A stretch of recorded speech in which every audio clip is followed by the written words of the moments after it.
Good morning बच्चों। पाठ 2 काव्यखंड का ललितगद्य, जिसका कवियत्री परिचय और एक पद हमने पिछले लेसन में किया था। आज अगले जो बचे वे 3 काव्यांश हैं वो मैं आपको समझा रही हूँ। ध्यान से सुने। खा खा कर कुछ पाएगा नहीं, न खाकर बनेगा अहंकारी। सम खा तभी होगा समभावी, खुलेगी साकल बंद द्वार की। अहंकारी से तात्पर्य घमंडी। सम यानी कि अंतःकरण और बाह्य इंद्रियों पर संयम रखना, और समभावी से तात्पर्य है समानता की भावना रखने वाला। साकल यानी जंजीर। तो प्रस्तुत वाक्य के अंदर कवियत्री कहती है, हे मनुष्य, तू सांसारिक भोगों में लीन मत हो। क्यों?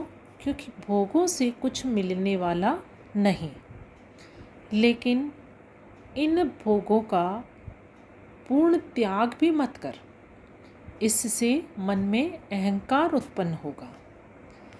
अब ऐसा कवियत्री ने क्यों कहा है?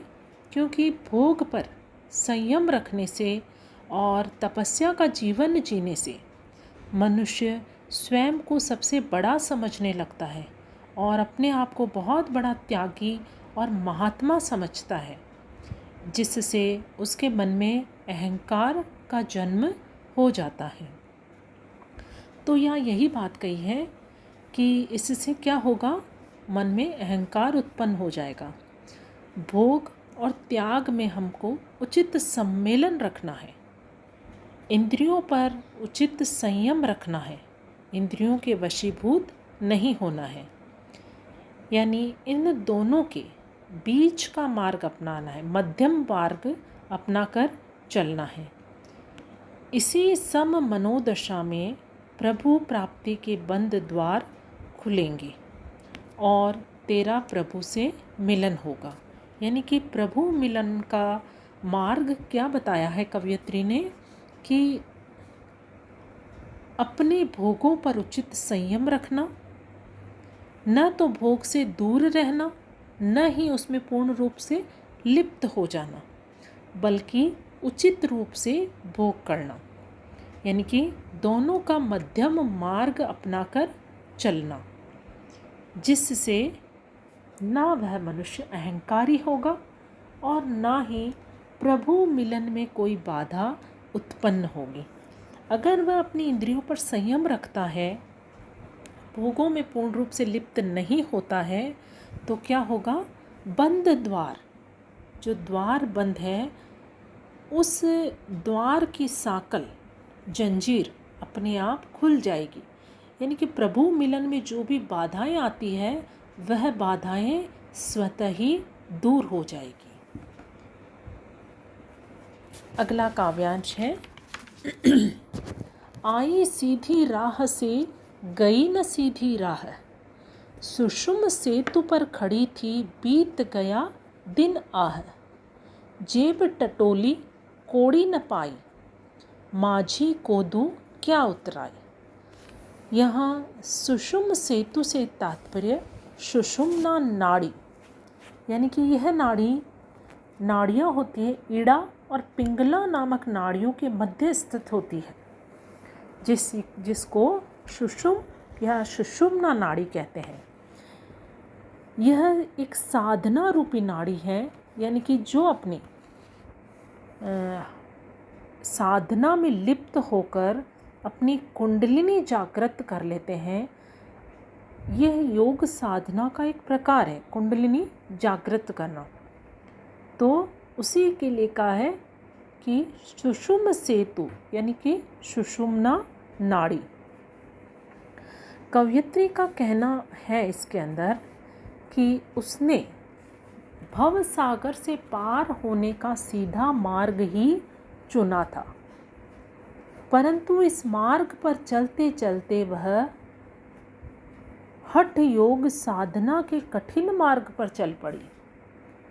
अब कौन सा कठिन मार्ग? सुषुम्ना आदि नाड़ियों को जागृत करने के फेर में उसने क्या किया, अपना जीवन सारा उसी में बिता दिया कि मुझे कैसे भी करके अपनी कुंडलिनी को जागृत करना है। और उस कुंडलिनी को जागृत करने के लिए वह साधना करने के लिए चल पड़ी। वह उद्धार के लिए कुछ भी पूंजी नहीं कमा सकी। गुरु या ईश्वर को देने के लिए दिव्य गुणों की जो पूंजी है वो उसके पास नहीं जमा हुई। क्यों नहीं जमा हुई? क्योंकि उसने तो अपना पूरा समय कुंडलिनी को जागृत करने में ही बिता दिया। अतः अब किस योग्यता के बल पर वह उद्धार की आशा करती?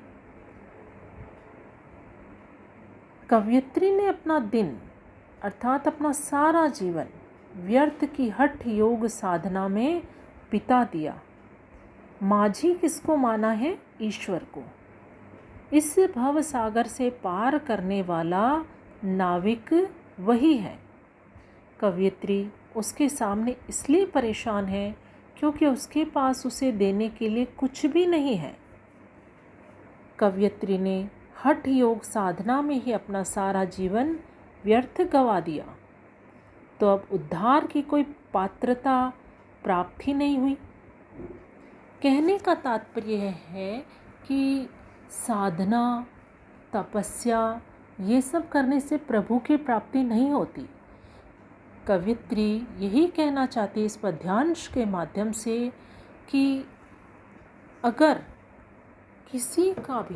किसी की भी मदद करें या किसी की भी सहायता के लिए हम हमेशा तत्पर रहें, तो वह हमारे उद्धार के लिए, हमारे जो जीवन रूपी मार्ग के लिए हमारे उद्धार की पूंजी बन सकती है और उसी पूंजी के द्वारा हमारा उद्धार संभव हो सकता है। अगला पद है तीसरा। थल थल में बसता है शिव ही, भेद न कर क्या हिंदू मुसलमान। ज्ञानी है तो स्वयं को जान, वही है साहिब से पहचान। थल से तात्पर्य स्थान, और शिव यहाँ ईश्वर के लिए कहा है, साहिब भी ईश्वर के लिए है। कवयित्री कहती है कि परमेश्वर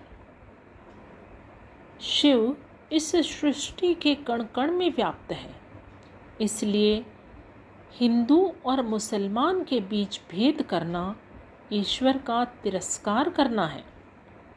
ईश्वर के सच्चे भक्त और ज्ञानी को मनुष्य के बीच भेद दृष्टि नहीं करनी चाहिए। ज्ञानी के ज्ञान की कसौटी आत्मज्ञान से तात्पर्य अपने आप को जानना, स्वयं को जानना। जो अपने आप को जान लेता है वही ईश्वर को भी जान सकता है, क्योंकि परमात्मा आत्मा के रूप में सभी के भीतर विद्यमान है। कवयित्री स्वयं को जान लेने को ही ईश्वर से पहचान बता रही है और यही कह रही है, यही संदेश दे रही है कि हिंदू और मुसलमान के बीच भेद न करें। इस पद्यांश में सर्वोपरि ईश्वर सभी को माना है, सभी के अंदर ईश्वर का तत्व मौजूद है। इसीलिए कवयित्री ने यही कहा है कि परमात्मा ही आत्मा के रूप में हमारे अंदर विद्यमान है, तो हमें किसी का तिरस्कार नहीं करना चाहिए। तो बच्चों, ये तीनों पदों का भावार्थ है। मैं इसके पाठ के प्रश्नोत्तर आपको भेज रही हूँ, तो ये प्रश्नोत्तर आप अपनी कॉपी में करें और 2-3 बार आप इनको, जो भावार्थ बताए हैं मैंने, आप इनको 2-3 बार सुने ताकि आपको अच्छी तरह याद हो जाए। अगर आपको ये भावार्थ याद हो जाते हैं तो आप परीक्षा में प्रश्नोत्तर आसानी से लिख सकते हैं। Thank you.